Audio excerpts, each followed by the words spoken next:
ನಾವು ಪಾರ್ಟಿ ಸಲುವಾಗಿ ಸಾಕಷ್ಟು ಕೆಲಸ ಈಗ ಮಾಡಕ್ ಚಾಲೂ ಮಾಡಿದ್ವಿ. Yes. ಮತ್ತೆ ಅನೇಕ ಈಗ ಪರಿಸ್ಥಿತಿ ಹೆಂಗೈತೆ ಹೋರಾಟ ಮಾಡಕ್ ಬಹಳ ಒಂದು ಒಳ್ಳೆ ಟೈಮ್ ಐತಿ. ಹ್ಮ್. ಕಾಂಗ್ರೆಸ್ ಅವ್ರಂತೂ ಪರಿಸ್ಥಿತಿ ನಿಂಬೋದಿತ್ತು. ಹೌದು ಹೌದು ಎಲ್ಲಾ ಬರೀ ಗ್ಯಾರಂಟಿ ಒಳಗೆ ಮುಳುಗಿ ಬಿಟ್ಟಾರ ಅವ್ರ. ಹೌದು ಜೀರೋ ಎಲ್ಲಿ ಒಂದು ಡೆವಲಪ್ಮೆಂಟ್ ವರ್ಕ್ ಇಲ್ಲ, ಏನೂ ಇಲ್ಲ.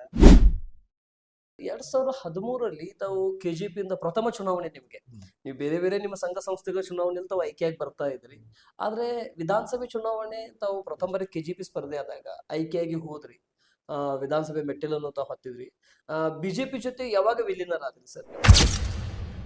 ಯಾವ ರೀತಿ ಅನುದಾನ ತರೋದ್ರಲ್ಲಿ ಆ ಒಂದು 4-5 ವರ್ಷದಲ್ಲಿ ನಿಮ್ಮ ಹೋರಾಟ, ನಿಮ್ಮ ಯಶಸ್ಸು ಹೇಗಿತ್ತು ಸರ್ ಆ ಜರ್ನಿ? ಯಾಕಂದ್ರೆ ಒಂದು ಪಕ್ಷ ಚಿಹ್ನೆ ಮೇಲೆ ತೆಂಗಿನಕಾಯಿ ಚಿಹ್ನೆ ಮೇಲೆ ತಾವು ಗೆದ್ದಿರ್ತಕ್ಕಂಥವ್ರು ಈ ಪಕ್ಷದಲ್ಲಿ ಮರ್ಜ್ ಆದ್ರಿ. ಮರ್ಜ್ ಆದ್ಮೇಲೆ ಮತ್ತು ಒಳ್ಳೆ ಈಗ ಅಖಂಡ ಬಿಜೆಪಿ ಪಕ್ಷ ಆಯ್ತು. ಅಖಂಡ ಬಿಜೆಪಿ ಪಕ್ಷ ಆದ್ಮೇಲೆ ತಾವೆಲ್ಲರೂ ಹೋರಾಟದಲ್ಲಿ ಅಸ್ತ್ರವಾಗಿರ್ತಕ್ಕಂಥ ಸಂದರ್ಭದಲ್ಲಿ ಕಾಂಗ್ರೆಸ್ನಿಂದ ಏಕಾಂಗಿ ಸಿದ್ದರಾಮಯ್ಯ ಅವಾಗ ಉಪಮುಖ್ಯಮಂತ್ರಿ ಯಾರು ಇಲ್ಲ. ಬರೀ ಸಿದ್ದರಾಮಯ್ಯ ಒಬ್ಬರೇ ಮುಖ್ಯಮಂತ್ರಿಗೆ ಆಡಳಿತ ನಡೆಸ್ತಾ ಇದ್ರು. ಸಿದ್ದರಾಮಯ್ಯರಿಗೂ ಕರ್ನಾಟಕದಲ್ಲಿ ಕಾಂಗ್ರೆಸ್ ಪಕ್ಷದ ಪ್ರಥಮ ಮುಖ್ಯಮಂತ್ರಿ ಸ್ಥಾನ.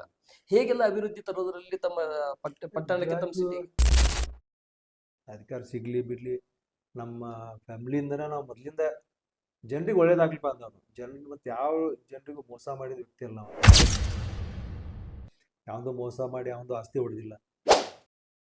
2028 ಚುನಾವಣೆಗೆ 22 ತಿಂಗಳ ಅವಧಿ ಉಳಿದಿರ್ತಕ್ಕಂಥದ್ದು. ಸಿದ್ದರಾಮಯ್ಯ ಅವರಿಂದ ಈ ಜಿಲ್ಲೆಗೆ ವಿಶೇಷವಾಗಿ ಏನ್ ಕೊಡುಗೆ ಸಿಕ್ಕಿದೆ? DK ಶಿವಕುಮಾರ್ ಇಂದ ಏನ್ ನಿರೀಕ್ಷೆ ಪಡ್ಬೋದು ವಿರೋಧ ಪಕ್ಷದಲ್ಲಿ ಇದ್ದುಕೊಂಡು ತಾವು? ಮತ್ತೆ ಈ ಶಾಸಕರು ಏನ್ ತರಬೇಕಿತ್ತು, ಯಾವುದರಲ್ಲಿ ತಪ್ಪು ಆಗಿದ್ದಾರೆ? ನಮ್ ಬೈರಂಗಲ್ ಕ್ಷೇತ್ರ ಕಾಂಗ್ರೆಸ್ ಕಾನ್ಸ್ಟಿಟ್ಯೂನ್ಸಿ ಅಲ್ಲ. ಯಾವಾಗ ಕಾಂಗ್ರೆಸ್ ಬರುವಂತ ಪರಿಸ್ಥಿತಿ ಇಲ್ಲ. ಬಿಜೆಪಿ ಸ್ಟ್ರಾಂಗ್ ಹೋಲ್ಡ್ ಇದ್ದಂತ ಒಂದು ಇದ್ದು. ಅದಕ್ಕೆ ಅವ್ರು ಏನಾಗೈತಿ ಲಾಟ್ರಿ MLA ಅಂದ್ಕೂಲೆ ಅವ್ರು ಏನ್ ಮಾಡ್ಯಾರ, ಅವ್ರು ಕೆಲಸ ಮಾಡ್ಬೇಕನ್ನುವಂತ ಮನಸ್ಥಿತಿ ಇಲ್ಲ.